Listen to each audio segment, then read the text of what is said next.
Les consultations publiques sur la planification de l'immigration au Québec, ça commence cette semaine à l'Assemblée nationale. Ça devait commencer à la mi-septembre, mais avec la prorogation de la session par le gouvernement de la CAQ, le menu législatif a quelque peu été bouleversé.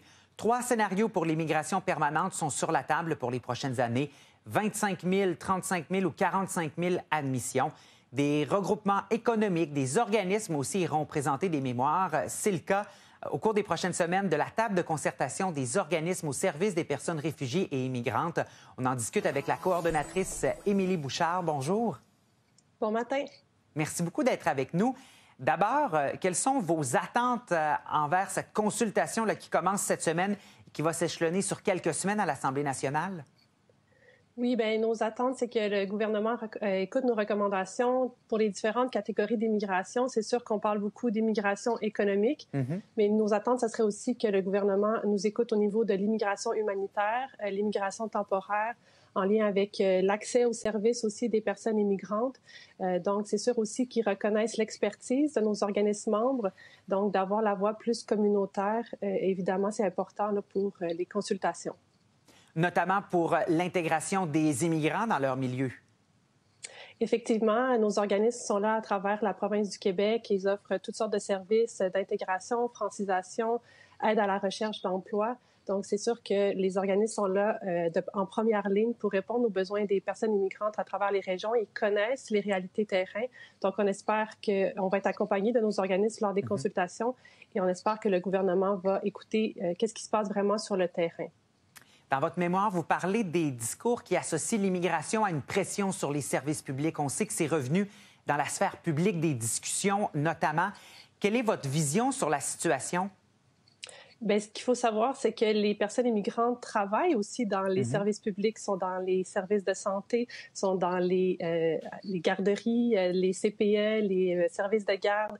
Donc, on ne peut pas dire qu'ils mettent un poids sur les services. En fait, ils aident les services du Québec. On sait qu'on est en déclin démographique, il y a peu de naissances, il y a le vieillissement de la population. Donc, les personnes immigrantes sont là pour aider la population québécoise. On sait que l'immigration, c'est une des solutions au déclin démographique, à la pérennité économique. C'est pas que la solution, mais c'est une des solutions. Donc, nous, c'est sûr qu'on voit que ce discours-là est néfaste pour les personnes immigrantes elles-mêmes puis pour la société parce que ça crée beaucoup de polarisation au sein des discours, de la discrimination aussi. Donc, c'est pas un discours que nous, on préconise parce qu'en réalité, si on regarde les chiffres, les personnes immigrantes sont là vraiment pour aider puis contribuer économiquement aussi à la société québécoise.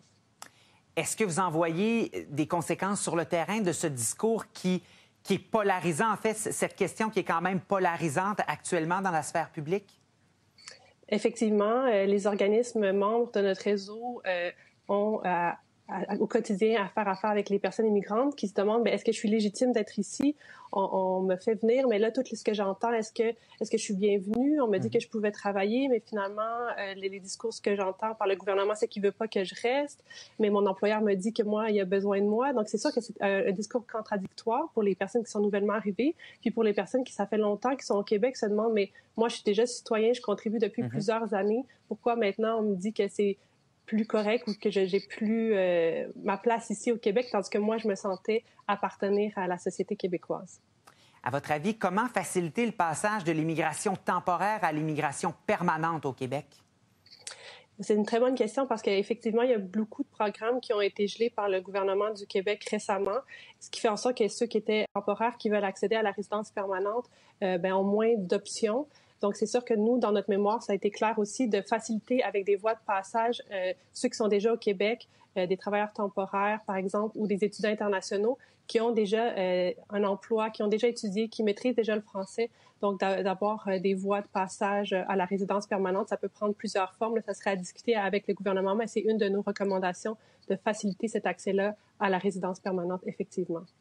Est-ce que vous êtes rassuré de voir que le gouvernement a remis rapidement ce dossier-là à l'agenda législatif? Parce qu'on sait qu'il y a eu certaines tractations donc avec le report de la rentrée parlementaire, mais on y va quand même rapidement avec les consultations qui étaient prévues. Est-ce que ça vous rassure?